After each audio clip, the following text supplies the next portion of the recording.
E é justamente sobre essa proposta de nova âncora fiscal que a gente fala agora. Os ministros da Fazenda, Fernando Haddad, a ministra do Planejamento, Simone Tebet, entregaram ao presidente, além de outros integrantes da equipe econômica do governo, entregaram ao presidente Lula o projeto do novo arcabouço fiscal, que deve substituir o teto de gastos.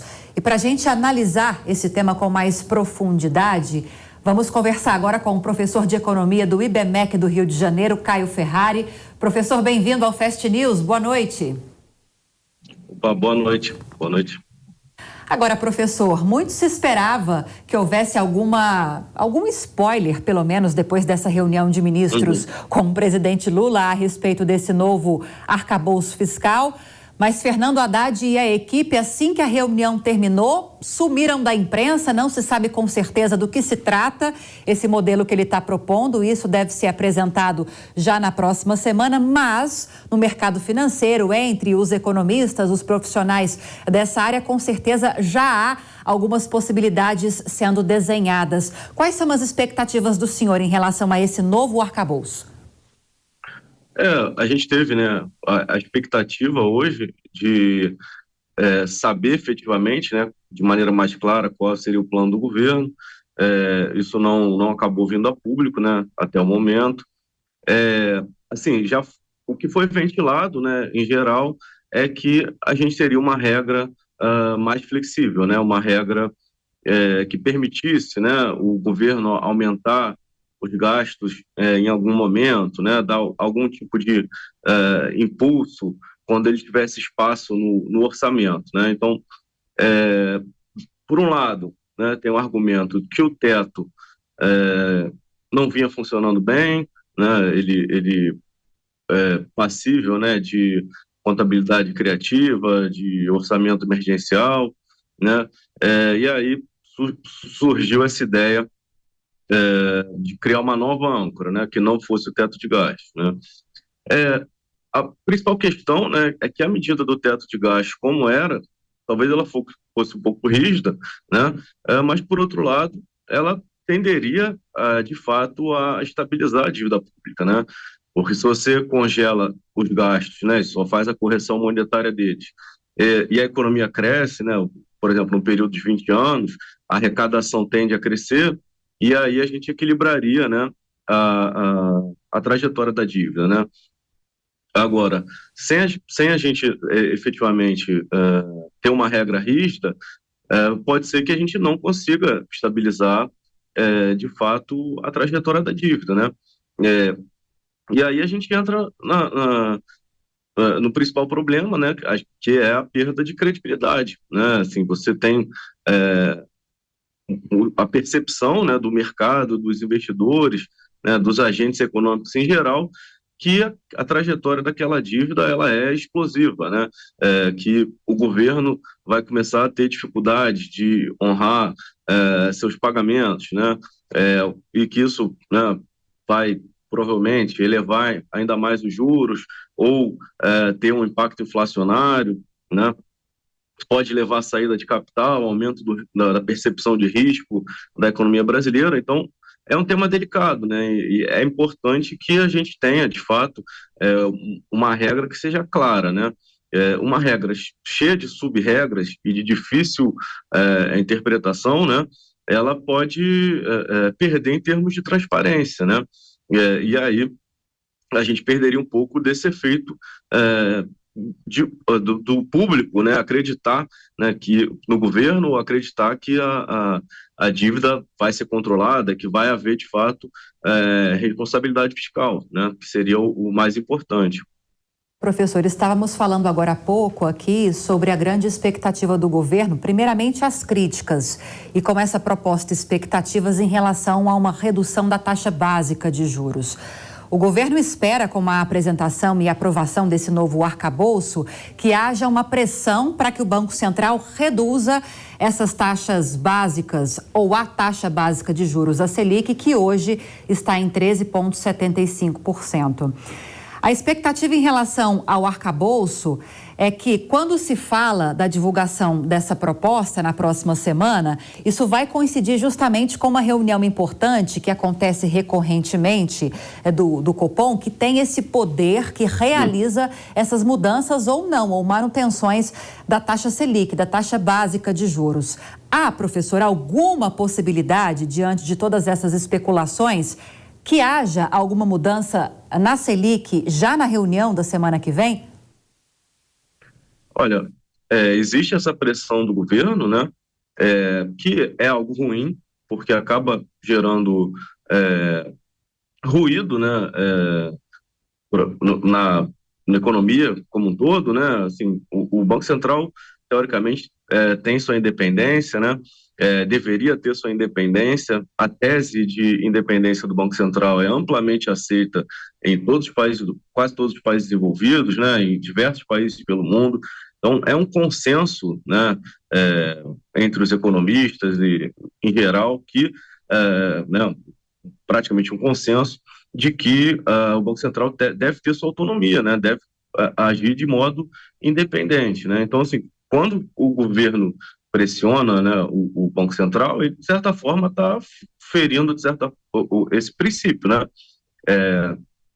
Então, assim, a gente pode entrar numa queda de braço, né, entre o governo e o Banco Central, mas o que tem que ser avaliado também é o cenário, né.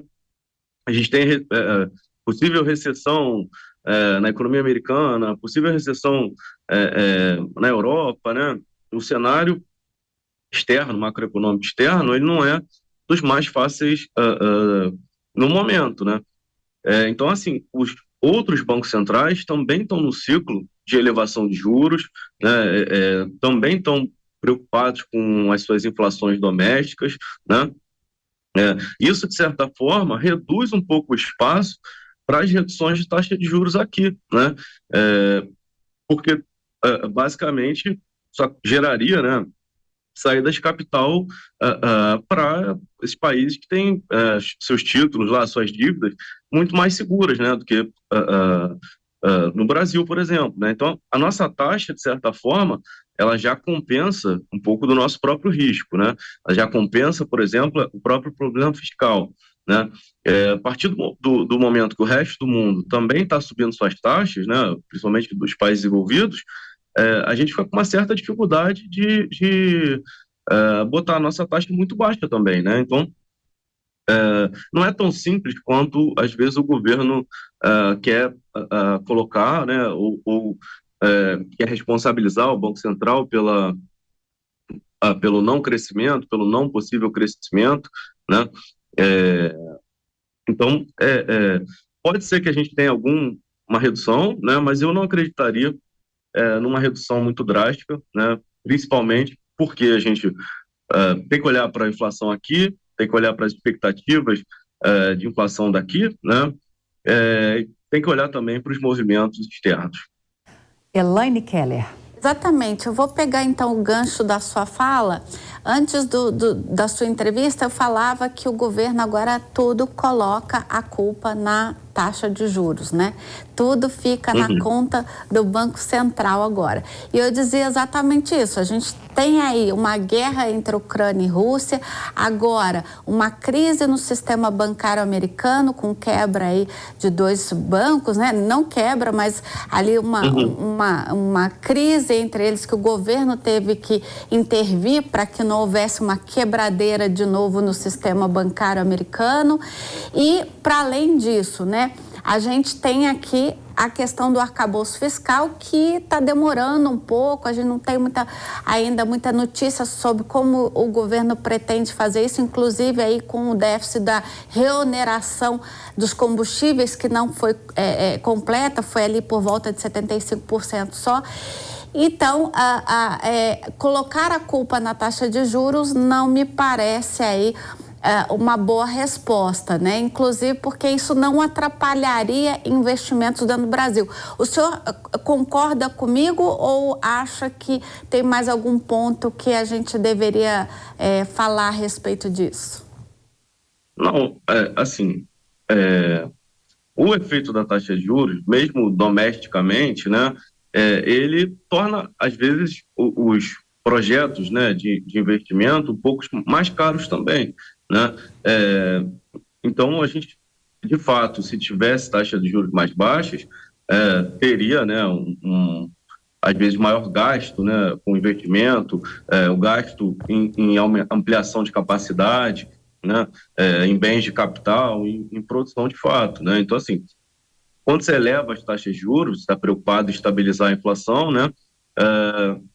E, de certa forma, você faz isso freando um pouco o gasto com consumo, né? Que é um dos canais, e o outro é o gasto com investimento, né? Mas o investimento também não depende só disso, né? Se a gente tem um cenário de baixa confiança, né? Para os empresários, né? Até para os investidores internacionais, né? A gente vai acabar não tendo efetivamente o gasto efetivo que a gente teria que ter, né? O nível de investimento que a gente poderia ter, né? Então, por isso, né, seria muito importante divulgar, né, a regra e criar uma regra que seja efetivamente crível, né? E que a opinião pública, em geral, perceba que vai ter algum esforço do governo em equilibrar suas contas, né? Então, esse ambiente de incerteza, né, que acaba gerando ali baixa credibilidade no que o governo pode fazer em termos fiscais, né, acaba sendo muito prejudicial também para os investimentos em si, além da taxa de juros um pouco alta, né? Caio, queria só comentar, porque a gente, quando fala em investimento, geralmente a gente também fala aí do apoio do próprio BNDES, né? E aí, aqui a gente viu ao longo dessa semana a possibilidade de novo do BNDES subsidiar países vizinhos. A gente sabe que essa é uma estratégia de geopolítica do Brasil, que ela tem que ser realmente avaliada, estudada, mas não seria importante primeiro a gente cuidar do investimento interno, quer dizer, apoiar, usar justamente o BNDES para trazer investimento com juros mais barato, aí para as empresas que estão aqui, que vão gerar emprego aqui, gerar renda aqui. O que o senhor pensa a respeito dessa questão aí, desse impasse do BNDES também, das linhas de investimento, sejam elas para os países vizinhos ou para sustentar aí um crescimento interno, um investimento interno? Bom, não, eu concordo com você, né? Assim, acho que o fomento ele é importante. A questão é que a gente não pode cair numa estratégia que seja uma estratégia de escolher os campeões, né?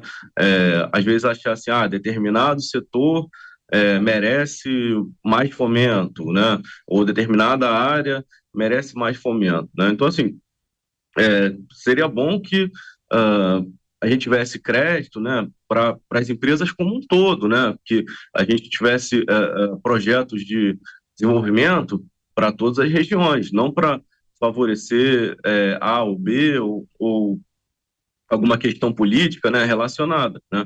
Então, assim, acho que a principal dificuldade, às vezes, quando você direciona, né, financiamento dessa forma, né, não às vezes tem uma estratégia que vai dar o melhor retorno para o país necessariamente, mas de repente só fomentar uma área específica, né? Então tem esse lado, né? Então a gente fica preocupado porque não necessariamente isso pode ser a melhor estratégia, né?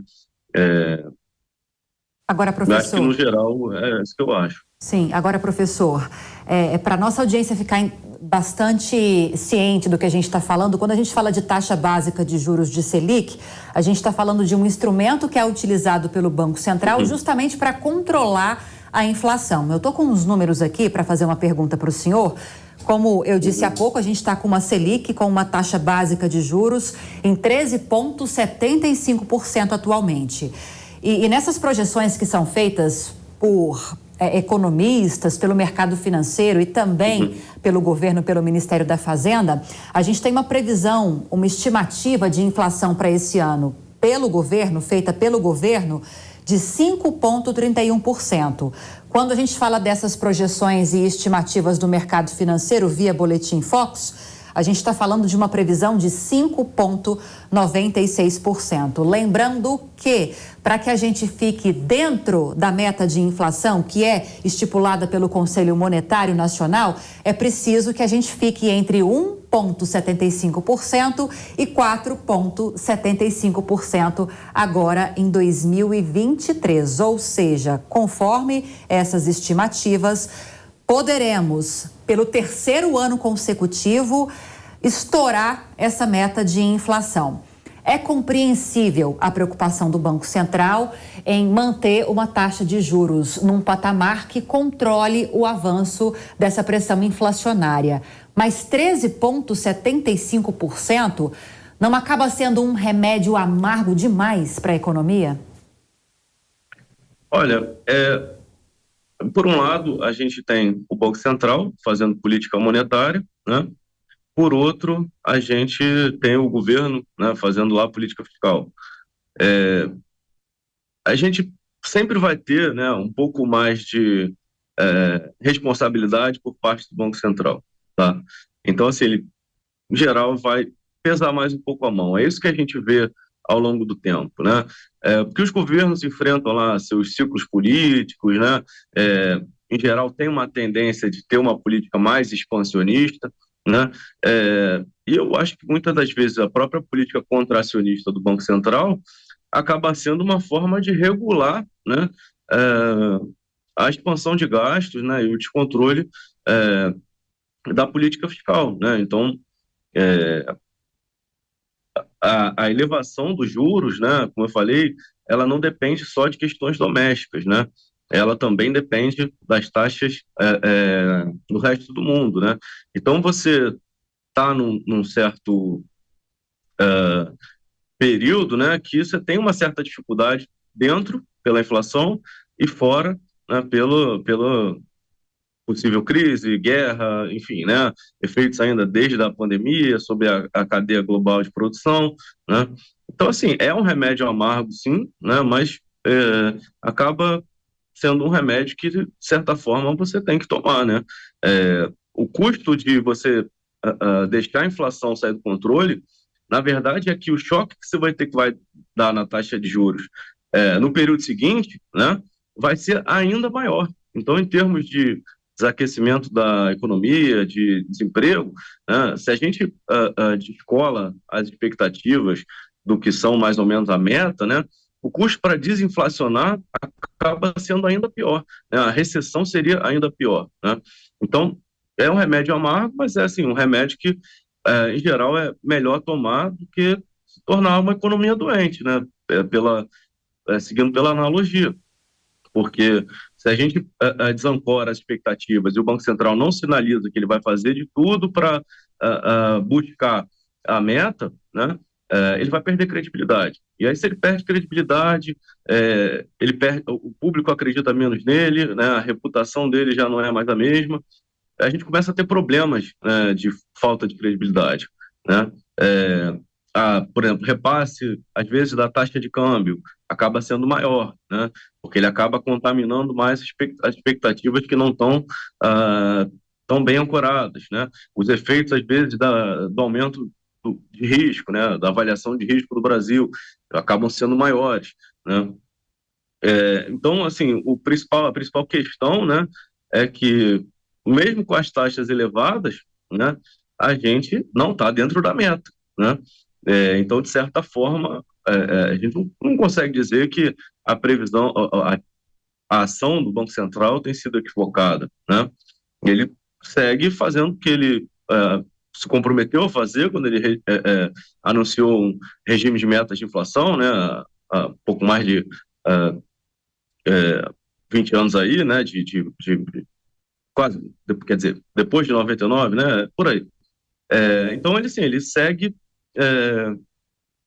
se preocupando com a inflação, né, e segue se comunicando e indicando o que vai fazer, indicando suas preocupações, né.